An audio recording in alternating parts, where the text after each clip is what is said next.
ले भाई, सभी को एक बार फिर से जय हिंद और आपका स्वागत है डिफेंस गुरुजी के आपके इस ऑनलाइन प्लेटफॉर्म, आपके अपने इस ऑनलाइन परिवार, आपकी अपनी इस ऑनलाइन फैमिली के अंदर, जिसके अंदर हम टारगेट लेके चल रहे हैं भाई एसीसी 131 की इस एग्जाम को, जिसमें हम एक सफर तय कर रहे हैं और उस सफर में आपको एक सैनिक से ऑफिसर बनाने की गारंटी भी आपको मिल रही है, जिसमें हमने स्टार्ट कर रखा परसेंटेज और आज इसका आप ये मान के चलिएगा पार्ट नंबर 4 और इसका लास्ट आपका आज ये पार्ट रहेगा, जिसके अंदर परसेंटेज में आपके जितने भी टाइप के क्वेश्चन रहते हैं आज उन सभी टाइप के क्वेश्चंस को हम खत्म कर देंगे यहां पे। इसलिए मैंने ये बोला कि आपको आज इसका लास्ट आपका पार्ट रहने वाला है और बिल्कुल बेसिक से हमने क्वेश्चंस को लेकर चले थे और टॉप लेवल तक जितने भी टाइप के आपके क्वेश्चन बने सभी टाइप के क्वेश्चंस को हमने इन 4 आपकी जितनी भी क्लास चली हैं, जिसके अंदर हमने बेसिक कंसेप्ट के साथ साथ जितने भी क्वेश्चंस की प्रैक्टिस की एकदम बिल्कुल एक स्टिक अप्रोच के साथ, जो कि आपको अच्छे तरीके से समझ में भी आई होगी। ठीक है, तो आज इसकी हमारी परसेंटेज की रहने वाली है लास्ट क्लास, ध्यान रखिएगा पार्ट नंबर 4। इससे पहले बता दूं फिर से एक बार आपको कि भाई एसीसी 131 एग्जाम के लिए आपका नया बैच है वो स्टार्ट हो रखा है, जिसके अंदर हर एक आपके टॉपिक से मान के चलिएगा किसी के अंदर 2 क्लासेस तो किसी के अंदर 3 क्लासेस तो किसी के अंदर 1 क्लासेस भी हुई है। इसका मतलब है कि आपका ज्यादा सिलेबस अभी तक नहीं हुआ है, नॉर्मल सिलेबस हुआ है। ठीक है, और आपने ये मान के चलिए आपने अगर सोचा है कि भाई आपने ठान रखा है मुझे एक ऑफिसर बनना, तो ये तो है नहीं कि यार 1 महीने में 1.5 महीने में आप चीजों को कवर कर लेंगे, ऐसे होने वाला नहीं होता है। ठीक है, मानता हूं लेवल जो आपका इसका रहता है इजी टू मॉडरेट रहता है, फिर भी आपको चीजों को पढ़ने में करने में थोड़ा सा टाइम जरूर लगता होगा। तो अभी आपके पास 6 महीने के अराउंड बचे हैं, जिसके अंदर आप एक अच्छी तैयारी कर सकते हैं और इस एसीसी एग्जाम को जो आपका 1 अगस्त को डेट दी गई है कि 1 अगस्त को आपका एग्जाम होना है, उसके अंदर एक अच्छा स्कोर और एक रैंक भी हासिल कर सकते हैं। ठीक है, तो ये आप दोनों दिए गए नंबर के ऊपर कॉल या व्हाट्सएप करिए 8930310147 या फिर 8930910147 व्हाट्सएप कर सकते हैं एसीसी 131 लिख करके। और पूरा का पूरा चाहे आप फैसिलिटीज को मानिए या फिर फीस क्राइटेरिया जो भी होगा, हर एक चीज से लेकर आप सारी की सारी जानकारी यहां आप पा सकते हैं। ठीक है, ज्यादा टाइम ना लेते हुए चलिए स्टार्ट करते हैं हम पार्ट नंबर 4 ऑफ परसेंटेज। और पहला क्वेश्चन आपके सामने देखिए जरा, हम जितने भी क्वेश्चन यहां कर रहे हैं, जैसे हमने पीछे थर्ड आपकी जो शिफ्ट रही थी कि जिसके अंदर थर्ड क्लास में हमने 13 तक क्वेश्चन किए थे, इसके बाद हम आज 14th क्वेश्चन उससे आगे देखते हैं। कह रहा कि ये man multiplied A number by 7/4 instead of 3/5, find the percentage change in the revenue. कि एक व्यक्ति है जिसने मल्टीप्लाई किया एक नंबर को ए नंबर बाई 7/4 इंस्टेड ऑफ 3/5, यानी कि 7/4 से क्या किया भाई मल्टीप्लाई किया है और करना चाहिए था किसके इंस्टेड ऑफ 3/5, 3/5 से जिसको मल्टीप्लाई करना चाहिए था। तो बताइए find the percentage change in the revenue, percentage change के अंदर आया है रेवेन्यू के अंदर, वो परसेंटेज चेंज कितना होगा। ठीक है,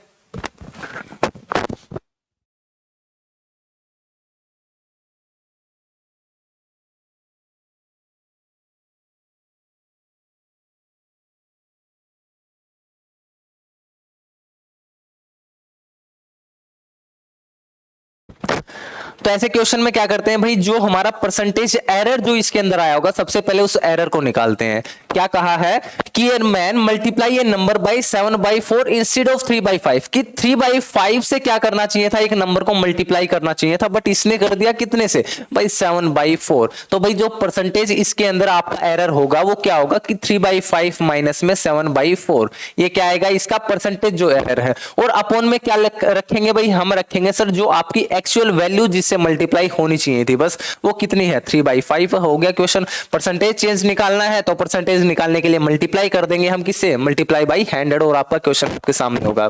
करो जरा एलसीएम लेते हैं, कितना आएगा यहां से 20। ठीक है, 4 3 जा 12 माइनस में 35 अपॉन में कितना भाई 3/5, क्या आपका एलसीएम लेकर के आप मल्टीप्लाई बाई 100 कर सकते हो और आपका परसेंटेज चेंज आएगा रेवेन्यू के अंदर। ठीक है, निकाल लेंगे क्वेश्चन को। इसी प्रकार से आपका सेकंड क्वेश्चन कुछ इसी प्रकार का है, जिसमें फिर से स्टेटमेंट है कि एक student multiply A number by 3/5 instead of 5/3, कि एक स्टूडेंट है वो 5/3 की जगह पे 3/5 से क्या कर दे रहा है, मल्टीप्लाई कर दे रहा है। तो बताइए what is the percentage error in the calculation. तो कैलकुलेशन के अंदर जो आपका परसेंटेज एरर होगा वो क्या होगा। तो ऐसा ही सेम क्वेश्चन आपका है, तो इस क्वेश्चन को आप करेंगे खुद और दिए गए नीचे कमेंट बॉक्स में कमेंट करेंगे क्या इसका आंसर रहेगा, और सभी ये भी बताएं कि आप कहां से हैं, कहां आप ड्यूटी कर रहे हैं फिलहाल में, ठीक है, किस रेजिमेंट से, सारी चीजें आप लिख करके जरूर इस आंसर भी भेजना आप, ठीक है। तो चलिए अब बात करते हैं नेक्स्ट। आपका एक टाइप आया क्वेश्चन का कि इसके अंदर आप क्या करेंगे।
सॉरी भाई, देखो जरा करते हैं क्वेश्चन को नेक्स्ट।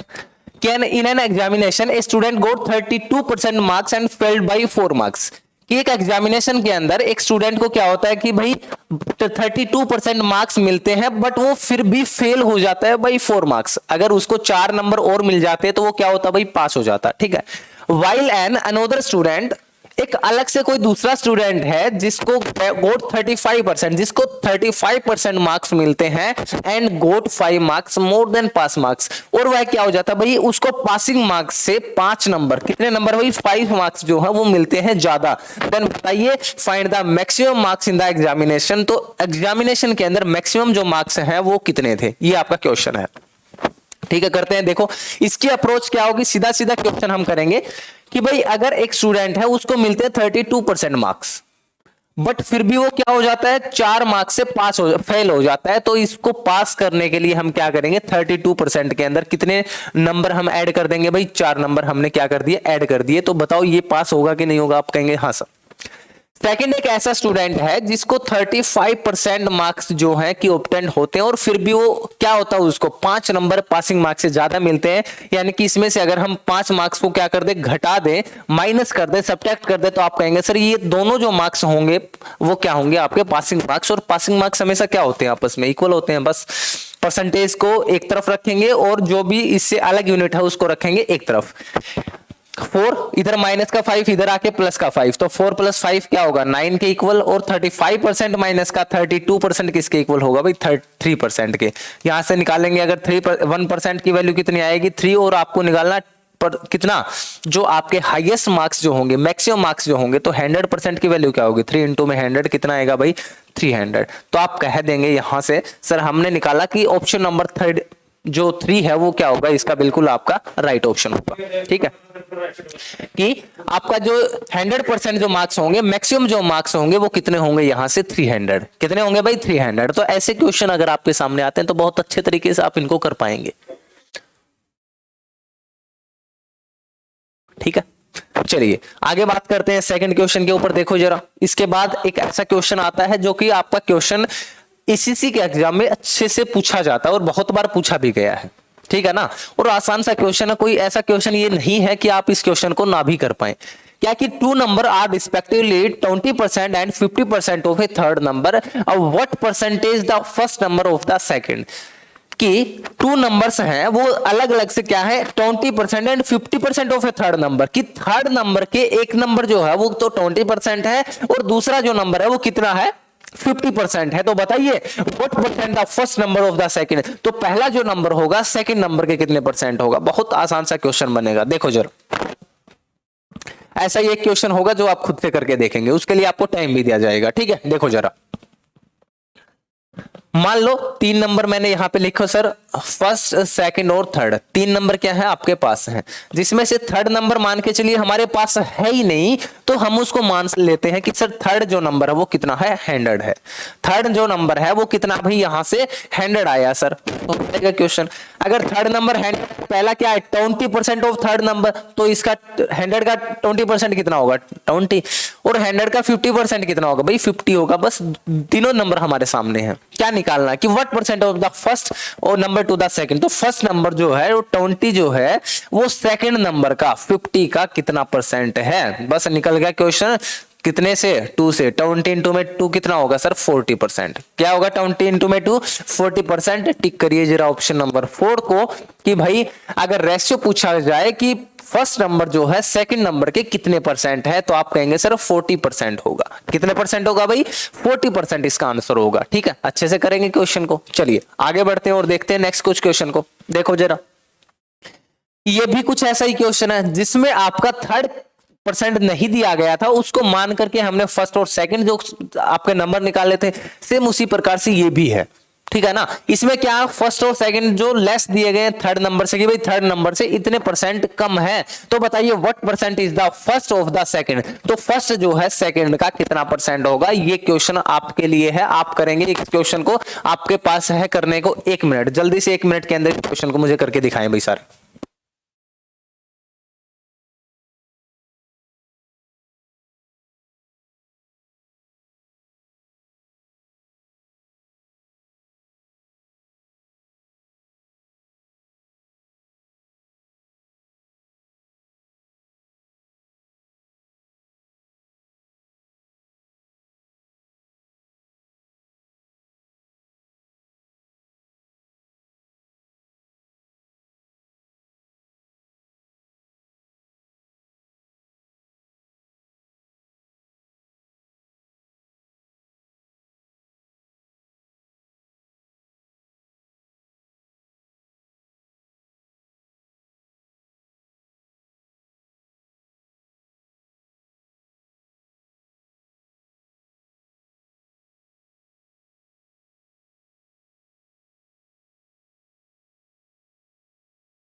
तो भाई ऐसे ही जो भी क्वेश्चन था आपका, जिसमें क्या दे रखा है देखो जरा कि 2 number are respectively 30% and 60% less than a third number, कि पहले दो जो नंबर है वो क्या है 30% और 60% क्या है less than a third number, तीसरे नंबर से इतने कम है। देन बताइए what percentage is the first of the second.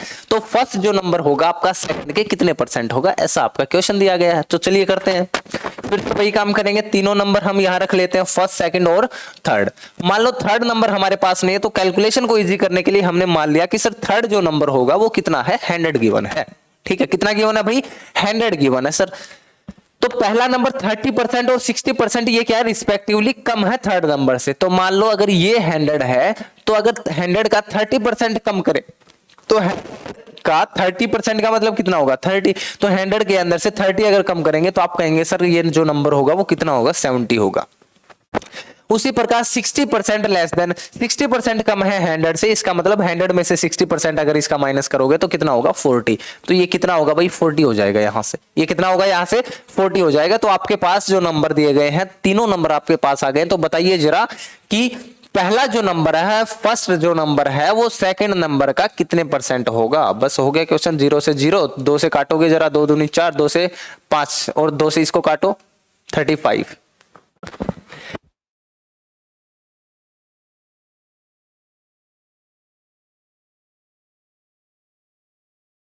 तो ये जो कितने परसेंट होगा भाई इसका, ये देख लो अब 5 25, उसके बाद 5 या 15 16 17, यानी कि 175% आपका क्या होगा एक आंसर के रूप में निकल के आएगा। कितने परसेंट ये क्या है भाई आपका ज्यादा होगा 70। ये क्वेश्चन को मेरे हिसाब से सभी कर पाएंगे। यानी कि 40 अगर 100% है तो ये इसका कितना होगा, 75% ज्यादा होगा। ठीक है, कर लेंगे। आगे बढ़ते हैं नेक्स्ट क्वेश्चन के ऊपर। देखो बहुत आसान क्वेश्चन है भाई, बहुत आसान।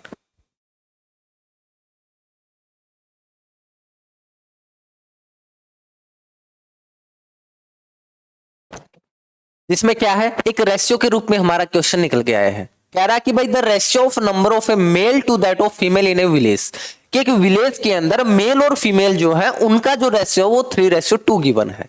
If 30% of a male and 70% of female are educated, किस रेशियो के अंदर 30% तो मेल और 70% जो है आपकी फीमेल क्या है, एजुकेटेड है। देन बताइए number of persons educated to uneducated. आपको रेशियो बताना है एजुकेटेड पर्सन का और अनएजुकेटेड पर्सन का, पढ़े लिखे जो व्यक्ति हैं, ठीक है, टोटल, और ना पढ़े लिखे यानी कि इलिटरेट यानी कि अनएजुकेटेड जो भी है। बहुत आसान सा क्वेश्चन बनेगा, एक बार दिमाग लगा करके 30 सेकंड आपके पास से क्वेश्चन को जरा करिएगा सारे के सारे। शाबाश।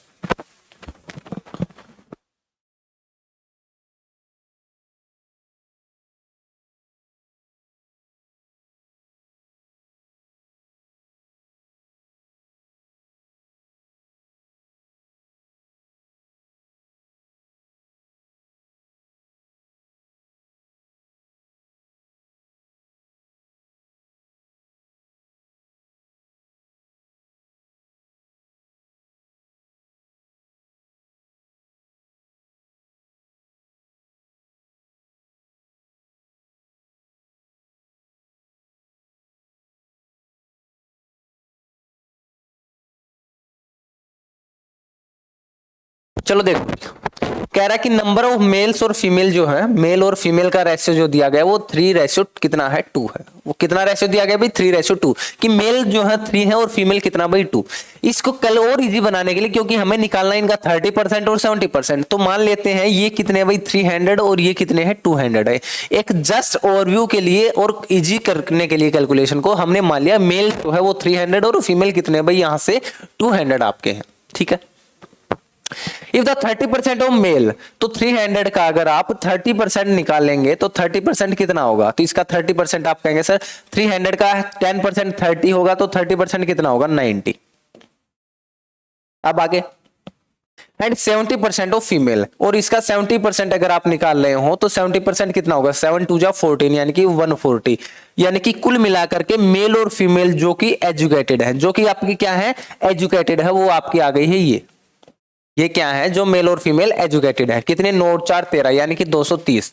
230 जो है आपकी वो क्या है भाई एजुकेटेड। और आपको क्या बताना है कि the ratio of the number of persons educated to uneducated, कि एजुकेटेड पर्सन का अनएजुकेटेड पर्सन से आपको रेशियो बताना है। तो एजुकेटेड पर्सन तो कितने हैं 230 है। अब आप कहेंगे सर टोटल जो अनएजुकेटेड बच गए, यानी कि टोटल तो कितने होंगे 300 प्लस में 200 500 टोटल हो जाते हैं। 500 में से अगर 230 क्या है आपके गिवन एजुकेटेड है, तो आप कहेंगे सर 270 आपके क्या होंगे अनएजुकेटेड होंगे। तो बस रेशियो निकालना, 0 से 0 काट दो, 23:27, जो कि आपका रेशियो आ जाता है एजुकेटेड का अनएजुकेटेड के साथ। ठीक है, कर लेंगे क्वेश्चन। इस हिसाब से हमारी स्टेटमेंट दी जाती है, उसी के अकॉर्डिंग अगर हम क्वेश्चन को कर जाएं तो बहुत आसान सा वो क्वेश्चन बनेगा आपका। ठीक है, आगे पढ़िए, फोर्थ क्वेश्चन करते हैं भाई। देखो ऐसा, कल मैंने ये आपको पूरी की पूरी चीजें बता दी गई थी आप मेरे द्वारा।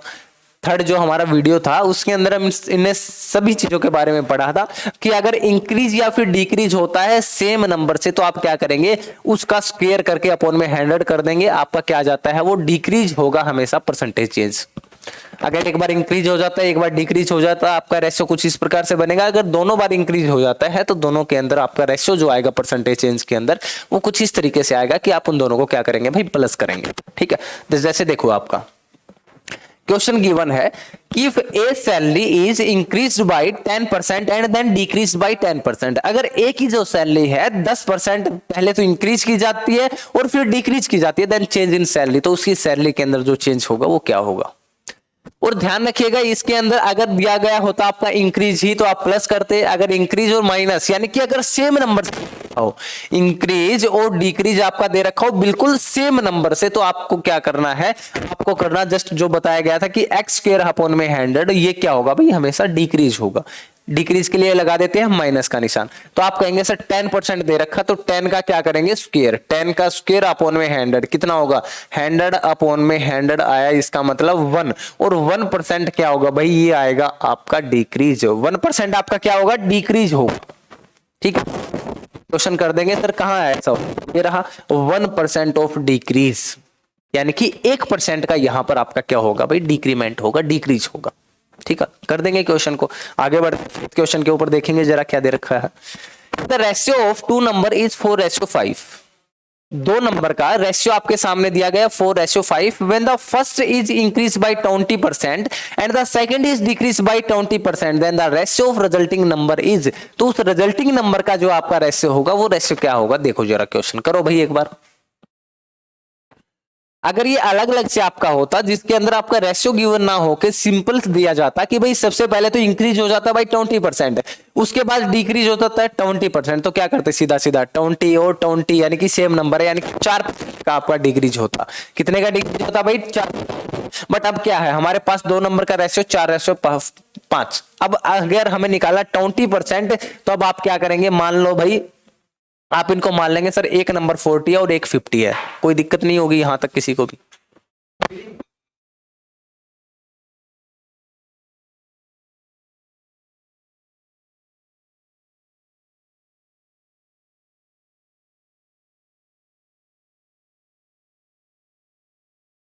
ठीक है, तो मान लिए क्या होगा भाई, जीरो बता करके मल्टीप्लाई करके 40 और 50, फर्स्ट नंबर को इंक्रीज किया जाता है 20% से, यानी कि प्लस में 20% अगर हम ऐड करें तो आप कहेंगे सर 1% अगर 10% 4 होगा, 20% कितना होगा 8, तो ये जो नंबर होगा आपका कितना बन जाता है 48। दूसरी बार क्या होता है, सेकंड नंबर के अंदर डिक्रीज हो जाता है बाई 20%, डिक्रीज होगा इसका मतलब माइनस में 20% करेंगे, माइनस में कितना करेंगे 20%, और 50 का 20% कितना होगा 10 आएगा, 10% कितना होगा इसका 5 होगा, सिंपल सी चीज है ना। अगर लास्ट क्या दिए गए भाई, मान के चलिए आप 0 डिजिट के आपके कुछ नंबर दिए गए हैं, अगर आपको निकालना हो 10%, तो एक 0 को काट दो 10% आएगा। ठीक है, एक 0 का काट देंगे कितना आएगा 10% आएगा। क्लियर है, तो ऐसे हम चीजों को करते सीधा सीधा कैलकुलेशन करके। तो ये क्वेश्चन जो होगा आपका कितना आ जाता है, यहां से 40 आ जाता है, जब 50 के अंदर हम 20% को माइनस कर देते हैं, कितना आएगा यहां से 40 आ जाता है। बस करिए क्वेश्चन को 4 से काट दो या फिर हाँ 4 से काट दो, 4 से काटोगे तो अगर 12 है, 4 से काटोगे 10, 2 से काट दो, अब 2 से आएगा 6 और 2 से ये आएगा आपका 5, तो 6:5 क्या हो जाता है आपका रेशियो निकल के आता है 6:5। ऑप्शन नंबर किसको टिक करेंगे 4 को, कि the ratio of resulting number, कि रिजल्टिंग नंबर जो आपका रेशियो निकाल के लाते हैं वो रेशियो जो होगा आपका वो कितना हो जाता है 6:5। ठीक है भाई, कर लेंगे क्वेश्चन। आगे बढ़िए जरा नेक्स्ट क्वेश्चन के ऊपर, देखो क्या दे रखा है कि man spend 75% of his income, his income is increased by 20%, his increase is expenditure by 10%, his saving are increased by, तो उसकी जो सेविंग होगी वो किस प्रकार से क्या होगी भाई आपकी इंक्रीज होगी, बताना है आपको। ये देखो जरा एक बार, सभी को पता है इनकम में से अगर हम क्या कर दें, इनकम में से अगर हम एक्सपेंडिचर को माइनस कर देते हैं, किसके भाई इनकम में से अगर हम एक्सपेंडिचर को माइनस कर देते हैं तो आपके पास जो बचता है वो क्या बचता है, सेविंग बचती होगी। क्या बचता होगा भाई, सेविंग ही तो बचती होगी। आप कहेंगे हाँ सर बिल्कुल। मान लो आप इनकम है, आपकी जो सैलरी है वो कितनी है 50,000 रुपए, आपकी जो इनकम है वो कितनी है 50,000, 50,000 रुपीज। उसमें से अगर आप 30,000 मान लीजिए एक्सपेंड कर दे रहे हैं, यानी कि खर्च कर दे रहे हैं, तो आपकी जो सेविंग जो होगी वो कितनी बची पर मंथ। आप कहेंगे सर 50,000 में से 30,000 अगर मैंने स्पेंड कर दिए तो मेरे पास बचा 20,000 रुपया, यानी कि आप मंथली आप कितना सेव कर रहे हैं, आप 20% सेव। वही चीज हमने कहां लिखी यहाँ पे कि अगर इनकम में से एक्सपेंडिचर माइनस कर देंगे तो कहेंगे वो जो वैल्यू हमारी बचेगी वो किसके रूप में बचेगी, सेविंग के रूप में। यहां जो कह रहा है कि एक man spend 75% of his income, देखो 75% और 75% का मतलब आप कहेंगे सर 75 अपॉन में 100 यानी कि 3/4 है ना, 3/4, कि अगर आपकी इनकम कितनी है 4 है, 4 में से 3 आप क्या कर देते हैं स्पेंड कर देते हैं, तो आप कहेंगे सर सेविंग जो होगी वो कितनी बची, यहां पर 1 बच जाती है। अगर इनकम टोटल क्या कह रहा है, ये है man spend 75% of his income, 75% यानी कि अपने इनकम का नीचे क्या होता है रिजल्टिंग जो एक्चुअल वैल्यू होती है इनकम है और उसका खर्च इसने कितना किया हो 75% क्या होगा इसका 3 होगा, बस हमने निकाल दी वैल्यू। अब आगे देखिए कि his income is increase by 20%। ऐसा करने के लिए अब क्या करते हैं भाई, इनको एक ऐसी वैल्यू मान लेते हैं जिसके कैलकुलेशन इजी हो जाए। मान लो इसको मान लिया 400, इसको मान लेते हैं 300, तो ये कितना बचेगा यहाँ पे बच जाता है भाई 100 आपका सीधा सीधा। His income is increased by 20%। अगर 400 का 20% इंक्रीज हो जाती है, इसका मतलब क्या कि भाई 10% 40 होगा तो ये कितना होगा आपका इंक्रीज होने के बाद 480, यानी कि प्लस में 20% इंक्रीज होना, यानी कि इनकम हो गई उसकी 480। और हिज एक्सपेंडिचर बाई 10%, और उसका जो खर्च है वो कितना बढ़ जाता है, वो बढ़ जाता है भाई 10%। यानी कि अगर आप निकालेंगे 300 का 10% क्या होगा, 300 का आपका 3% 10% कितना होगा 30 होगा, यानी कि 300 के अंदर अगर आप 30 को ऐड कर देंगे तो कितना आएगा भाई 330 आएगा, जो कि आपका एक्सपेंडिचर होगा। बस अब आपकी सेविंग क्या होगी, 0 में से 0, 8 में से 5, 8 में से 3 गया 5, 4 में से 3 गया 1, यानी कि 100 से आपकी सेविंग क्या हो जाती है 150 हो जाती है। बताइए his savings are increased by, तो इसकी सेविंग कितने से इंक्रीज हो जाती है, यहाँ पे 50 से इंक्रीज होती है, किसके ऊपर 100 के ऊपर, मल्टीप्लाई बाय 100, तो आप कहेंगे सर 50% से क्या होती है इंक्रीज होगी इसकी सेविंग। क्या है भाई, his saving are increase by, तो इसकी सेविंग कितने से इंक्रीज होगी भाई 50% से। इतना टाइम लगता है क्योंकि चीजें समझानी होती हैं, अगर चीजें समझानी ना होती तो बहुत आसान क्वेश्चन बनता, वो सेकंडों का 30 सेकंड के अंदर आपका ये क्वेश्चन निपट जाता, सिर्फ और सिर्फ 30 सेकंड के अंदर। ठीक है, तो समझिए चीजों को भाई। अप्रोच जो है कि सर अप्रोच किस टाइप की है, इस कोई भी टाइप का आपका क्वेश्चन आता है तो हम उसको कैसे करेंगे, सीधी सी बात है, उसको हमें करना आना चाहिए कि कैसे करेंगे, और प्रैक्टिस ही आपको चीजों की क्या करेगा भाई, याद भी रख पाएंगे आप प्रैक्टिस से चीजों को और अच्छे से कर भी पाएंगे। आगे बढ़ते हैं 7th क्वेश्चन के ऊपर, देखो जरा। In an examination, A got marks 10% less than B, B got marks 25% more than C, C got marks 20% less than D. If A got 360 marks out of 500, then D got marks. तो D को कितने marks मिले?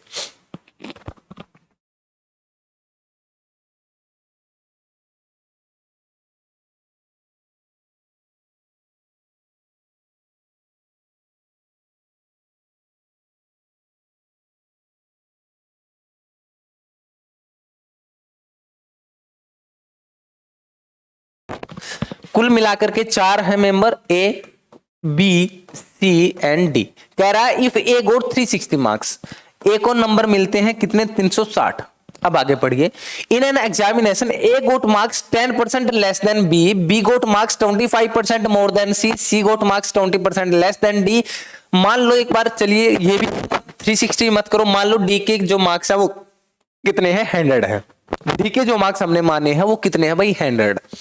अब कह रहा है कि भाई सी got marks 20% less than D, कि डी से 20% कम मार्क्स मिलते हैं सी को, इसका मतलब 20% कम होगा वो कितना होगा भाई 80 होगा। ठीक है, B got marks 25% more than सी, बी को सी से 20% 25% ज्यादा मिलते हैं, यानी कि 80 का हम अगर निकाले 25% का मतलब 1/4, 4 से काटो इसको 20, यानी कि 80 से कितने ज्यादा 25% मोर देन सी, तो 80 का 25% ज्यादा, इसका मतलब 80 और बी, फिर से बी की वैल्यू जो हो जाती है वो 100 हो जाती है। आगे देखो, in examination A got marks 10% less than B, B से 10% लेस मिलते हैं इसको, आपको ए को मिलते हैं, यानी कि 90 मार्क्स इसको मिलेंगे बस, यानी कि सारे के सारे जितने ही मार्क्स मिले ए बी सी डी को वो हमारे सामने हैं। अब कह रहे हैं भाई if A got 360 marks out of 500, then D got marks, A को अगर 360 मार्क्स मिलते हैं, यहाँ कितने 90 मिल रहे हैं, 90 यूनिट का मतलब 360 है, तो 1 यूनिट की वैल्यू कितनी होगी यहाँ पे 4।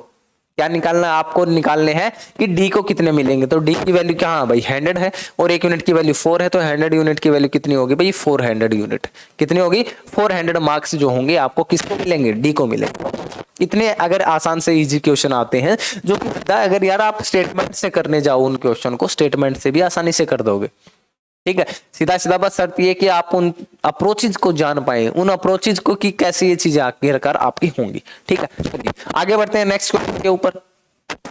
The cost of manufacturing of an article made up of 4 component A B C D, जिनका रेशियो दिया गया है, इफ द रिस्पेक्टिव चेंजेस अगर उनके दिए गए तो then what would be the percentage change in the cost, तो कॉस्ट के अंदर जो परसेंटेज चेंज आएगा वो कितना होगा। बहुत आसान सा क्वेश्चन है यार, सभी करेंगे भाई इस क्वेश्चन को, ठीक है ना। ये क्वेश्चन जो है आपके लिए, सेल्फ के लिए, खुद के लिए आपको गिवन कर रहा हूं मैं, कुछ नहीं है, बस जो रेशियो दे रखे हैं उनके अंदर इंक्रीज करना इस परसेंटेज से कि 10% इंक्रीज है, उसके बाद 20% इंक्रीज, फिर 30% इंक्रीज, उसके बाद 40% इंक्रीज, उसकी जो करने के बाद आपका परसेंटेज चेंज आता है टोटल कॉस्ट के अंदर कितना होगा। सिर्फ ये बताना है, खुद के लिए है। नीचे दिए गए कमेंट बॉक्स में कमेंट जरूर करना कि इसका आंसर क्या होगा। ये सिर्फ आपके लिए कि आखिरकार चीजें आपको समझ में आ रही हैं कि नहीं आ रही, सिर्फ इतना देखना है, ठीक है ना। तो सभी करेंगे भाई साथ में इन क्वेश्चन को। चलिए शाबाश, आगे बढ़ते हैं और करते हैं नेक्स्ट क्वेश्चन भाई। अच्छा क्वेश्चन है, क्या कह रहा है कि if the numerator of a fraction is increased by 20% and the denominator is decreased by 5%, the value of new fraction become 5 upon में 2 then the original fraction is।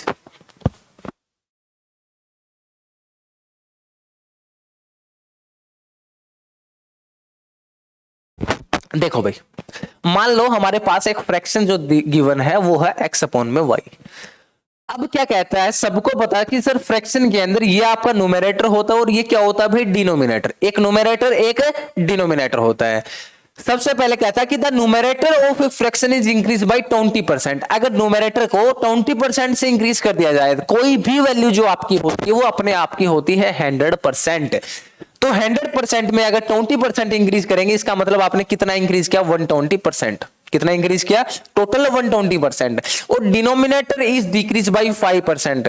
फिर से वही चीज, अगर डिनोमिनेटर को 5% डिक्रीज करेंगे, कोई भी वैल्यू अपने आप की 100%, 5% डिक्रीज करेंगे, आप कहेंगे सर 95% की वो होगा आपका किसके अंदर, चेंज इन द डिनोमिनेटर। तो आपकी जो नई फ्रैक्शन वो बन जाती है 5 अपॉन में 2। परसेंटेज से आप परसेंटेज को कट कर देंगे, 5 से इसको काटो जरा, कितना आएगा 2, और इसके बाद कितना आया 24। x अपॉन में y जो है आप क्या कर देंगे, 95 ले जाएंगे उधर, और नीचे क्या 24 और 2 की मल्टीप्लाई कितनी होगी आपकी, यहां जाती है 48। तो आपका जो नया फ्रैक्शन बनता है वो कितना बनेगा भाई, 95 अपॉन में 48। सीधा सीधा आप क्वेश्चन को करेंगे और आपका क्वेश्चन का आंसर जो होगा आपके सामने होगा, ध्यान रखना, ठीक है ना। तो इस प्रकार से आप क्वेश्चन को कर सकते हैं। आगे बढ़ते हैं 10th क्वेश्चन के ऊपर, देखो जरा, ये भी आसान सा और सीधा एक स्टेटमेंटल क्वेश्चन गिवन है कि fruit seller had some oranges. एक फ्रूट सेलर है जिसके पास कुछ ऑरेंजेस है, ठीक है। He sells 60% oranges and still has 4 to 80 oranges originally he had. बहुत आसान सा क्वेश्चन बना यार। कुछ ऑरेंजेस बेचता है एक फ्रूट सेलर है, ही सेल 60% ऑरेंजेस और उसके पास अब भी 280 है। अगर 60% भाई उसने कर दिए सेल, तो बताइए अब उसके पास कितने बचे। तो आप कहेंगे सर रिमाइंडर जो 40% है, और 40% का यूनिट का मतलब क्या है, उसके पास अभी भी कितने हैं टोटल ऑरेंजेस, 280 है। तो आपको निकालना 1% निकालेंगे, कितना आएगा 70 आएगा। कितना आएगा भाई, सॉरी 7 आएगा, ठीक है। 0 से 0 काट दो, 4 से काटोगे 7, ठीक है। तो 1 यूनिट की वैल्यू आपकी 1% की वैल्यू 7 आ जाती है। तो 100% की वैल्यू क्या होगी भाई 700, यानी कि कुल मिलाकर के उसके पास कितने ऑरेंजेस थे भाई 700 ऑरेंजेस ओरिजिनली ही हैड, है ना। 700 ऑरेंजेस ओरिजिनली ही हैड, कि उसके पास कुल मिलाकर के जो आपके ऑरेंजेस थे वो कितने थे 700, ठीक है। आगे बढ़ते हैं, करते हैं जरा क्वेश्चन को। ये भी अच्छा क्वेश्चन है, सीधा सीधा कर जाएंगे क्वेश्चन को स्टेटमेंट के हिसाब से कि भाई the sum of 2 number is 520। 2 number है जिनका सम कितना है, मान लो x प्लस वाई है जिनका सम है 520, ठीक है। If the bigger number is decreased by 4% and smaller number is increased by 12%, then the numerator obtained are equal. Then the numbers are obtained are equal. अगर क्या कर दिया जाए, बड़े नंबर को डिक्रीज कर दिया जाए 4% से और छोटे नंबर को इंक्रीज किया जाए अगर 12% से, बताइए नंबर ऑब्टेंड जो होंगे वो इक्वल होते हैं, ठीक है। मान लो बड़ा जो नंबर है वो x है, बिगर जो नंबर है वो मान लो x है, तो स्मॉलर जो नंबर होगा आपका वो कितना होगा, कितना होगा भाई 520 माइनस में x, यानी कि उधर चला गया। तो y की वैल्यू आपकी क्या आ जाती है 520 माइनस में x। तो आसान सा बन जाता है भाई। तो बड़ा जो नंबर है उसके अंदर क्या करते हैं, bigger number is decrease by 4%, यानी कि टोटल जो नंबर होता है वो 100% अपने आप का 4% डिक्रीज कर दिया, इसका मतलब 96%, जिसका मतलब क्या होगा ये अब क्या होता है, जो आपका नंबर बचा 520 माइनस में x, इसको 12% से इंक्रीज कर देते हैं, इसका मतलब 112% होगा। 112% का मतलब क्या है, यही है, बस कुछ नहीं करना है। ऐसे 4 से काटो जरा, 4 दूनी 8 और 4 चौका 16, 24। 4 से इसको काटोगे कितना आएगा, 4 दूनी 8 और 4 अठा 32, 24 और 28 आ जाता है। इसको काटो जरा, 4 छिका 24, 4 सता 28, ये आया तो है भाई। अब क्या, x इंटू में 6 किसके इक्वल आएगा, ये 520 इंटू में 7 माइनस में 7x, तो माइनस में 7x, ये इधर क्या है 6x, इधर आएगा अगर माइनस 7x, इधर आके 6x, तो ये क्या होगा आपका 7 और 6 कुल मिलाकर के 13x होगा। 13 से काट दो, 13 चौका 52, 40, तो x की वैल्यू जो आपकी आएगी 4 7 28, 280। यानी कि आपका जो बिगर नंबर है वो तो कितना आ जाता है, 280 आ जाता है। इसका मतलब एक ही ऐसा हमारे पास दिख रहा है ऑप्शन, ऑप्शन नंबर ए। अगर बड़ा नंबर 280, छोटा नंबर कितना होगा, 240 होगा। ठीक है, हमारा सीधा सीधा क्वेश्चन आता है, डायरेक्ट आंसर। तो आप वेरीफाई भी कर सकते हैं यार, 280 बड़ा है तो इसके अंदर छोटा नंबर क्या होगा, 240 होगा। दोनों का सम भी कितना आएगा, यहां से 520, सम भी क्या आएगा भाई, दोनों का 520 आता है, जो कि क्या है, बिल्कुल आपका राइट ऑप्शन होगा। ठीक है, कर लेंगे भाई क्वेश्चन को कि नहीं कर पाएंगे, बिल्कुल कर लेंगे, चलिए शाबाश।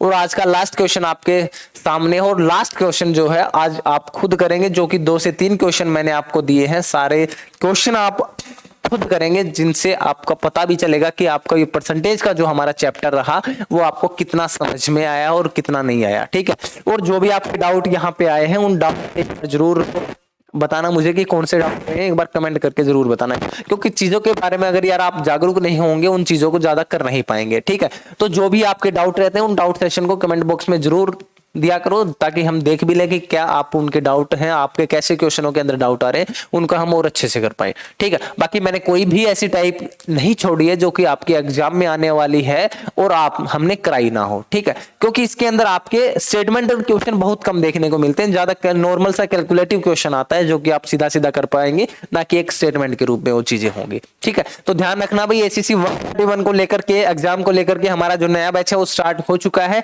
दोनों नंबर के ऊपर किसी में से आप व्हाट्सएप कर सकते हैं एसीसी 131 लिख करके, और आप हमसे जुड़ने का मौका भी पा सकते हैं, जो कि एक हर बार जो हमारी टीम है एक अच्छा रिजल्ट देती है, बहुत बेहतरीन रिजल्ट हमारा जो देती है। ठीक है, ध्यान रखना। तो चलिए भाई, मिलते हैं किसी और एक बेहतरीन टॉपिक के ऊपर वीडियो के अंदर। तब तक के लिए सभी को जय हिंद, जय भारत, थैंक यू।